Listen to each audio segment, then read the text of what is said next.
আচ্ছা, তোমরা এই জিনিসটাকে কে কে চেনো বলো তো? দাঁড়াও আমি বের করে দেখাচ্ছি।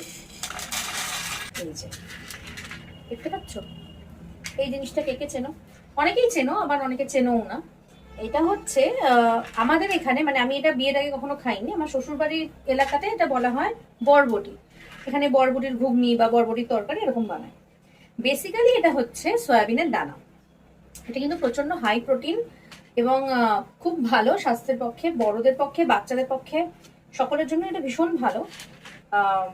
শুনেছি আমি বাচ্চাদেরকে নাকি এটা বেটে দুধের সাথে মিক্সড করে খাওয়ায়। ওটা আমি ঠিক জানি না প্রপার প্রসেসটা, তবে এটা ভিজিয়ে নিয়ে ঘুগনির মতো রান্না করে খেতে হয়। ছেলেকে তো আমি কখনো দুধের সাথে মিশিয়ে খাওয়াইনি, আমি কিন্তু বরাবরই এই জিনিসটাকে ঘুগনির মতো বানিয়েই খাইয়েছি। আর আমার ছেলে ভীষণ ভালো খায়। তোমরা একবার ট্রাই করতে পারো, জিনিসটা ভীষণ ভালো। কত বড় বড় গ্রসারি শপে পেয়ে যাবে। তো তোমরা কে কে খাও আর কে কিভাবে খাও অবশ্যই আমাকে কিন্তু কমেন্ট করে জানিও। ঠিক আছে।